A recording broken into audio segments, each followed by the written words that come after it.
ॐ कृष्णाय वासुदेवाय हरये परमात्मने प्रणतक्लेशनाशाय गोविन्दाय नमो नमः। वसुदेवसुतं देवं कंसचाणूरमर्दनं देवकी परमानन्दं कृष्णं वन्दे जगद्गुरुं। भगवान श्री बांके बिहारी लाल के पावन चरण कमलों में प्रणाम करते हुए आइए जानते हैं श्री आंवला नवमी के व्रत की संपूर्ण जानकारी। शुभ मुहूर्त कब है, आंवला नवमी पर क्या करें और क्या ना करें। ओम श्री राधा कृष्णाभ्याम नमः। कार्तिक मास के शुक्ल पक्ष की नवमी तिथि को अक्षय नवमी, कूष्मांड नवमी, धात्री नवमी या फिर आंवला नवमी के नाम से जाना जाता है। धार्मिक दृष्टि से कार्तिक मास की इस नवमी तिथि का महत्व अक्षय तृतीया से कोई कम नहीं होता। कहते हैं कि जो लोग दीपावली पर भगवान विष्णु और माँ लक्ष्मी जी की कृपा पाने से वंचित रह गए हों, उनके लिए अक्षय नवमी एक बहुत बड़ा अवसर होता है। यह अक्षय फल देने वाली होती है। जब आप आसानी से श्री लक्ष्मी नारायण भगवान की कृपा प्राप्त कर सकते हैं।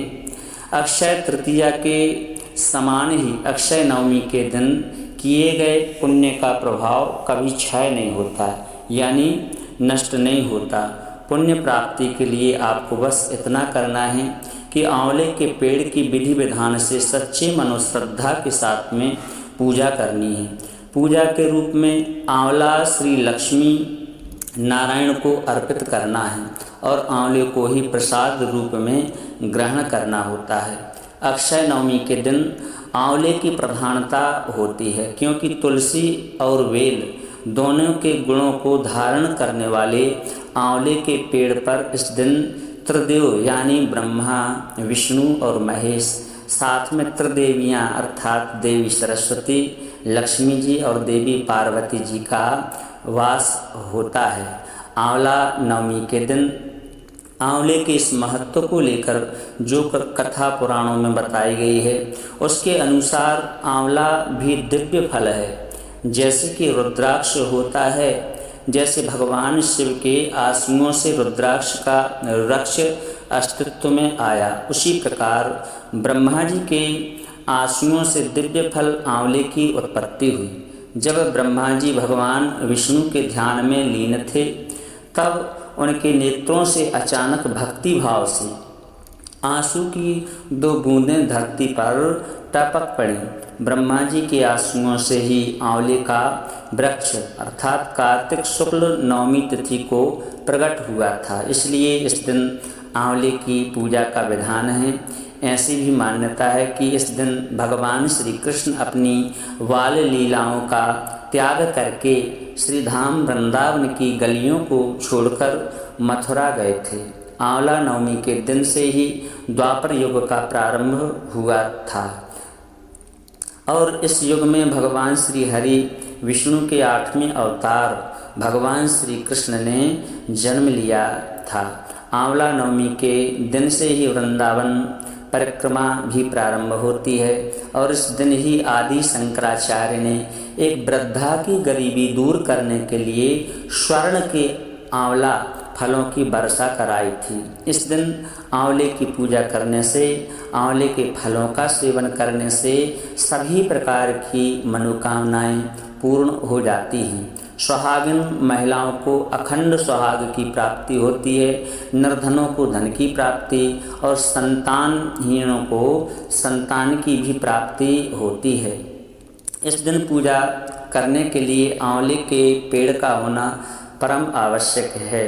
यदि आंवले का पेड़ ना हो तो आंवले के फल या आंवले की टहनी का भी आप पूजन कर सकते हैं। इस दिन आंवले की पूजा करने के बाद आंवला का सेवन और आंवले का ही दान करना चाहिए। पूजन शुभ मुहूर्त में किया जाता है। तो चलिए अब आपको बताते हैं कि आंवला नवमी कब है और पूजा का शुभ मुहूर्त कब से कब तक रहेगा।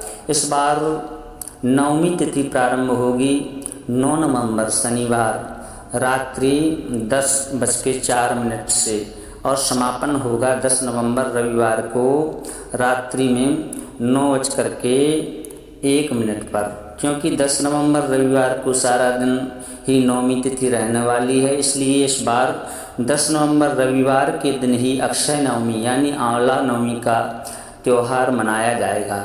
इसी दिन व्रत भी रखा जाएगा। 10 नवंबर को सूर्योदय सुबह 6:41 पर होगा और सूर्यास्त शाम को 5:39 पर।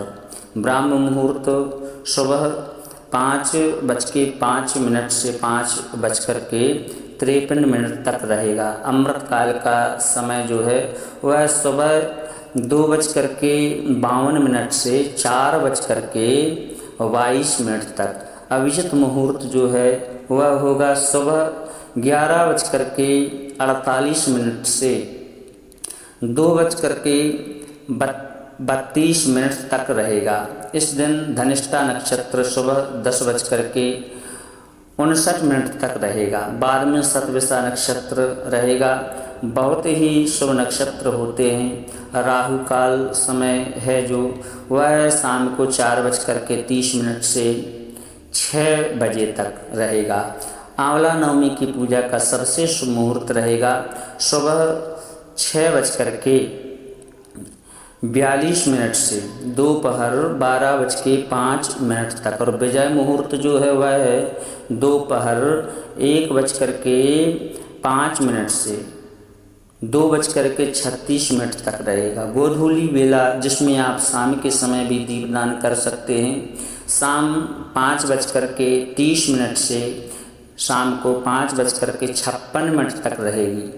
आंवला नवमी के दिन यदि आंवले के पेड़ के नीचे बैठ करके पितरों के निमित्त दान किया जाए, तर्पण किया जाए, श्राद्ध किया जाए या पितरों के नाम से इस दिन कुछ दान पुण्य किया जाए तो पितरों को भी तृप्ति मिलती है। यह थी आज की वीडियो यदि पसंद आई हो तो दिल से लाइक करें, साथ ही चैनल को सब्सक्राइब करें और कमेंट में जय श्री राधे जय श्री कृष्ण अवश्य लिखें।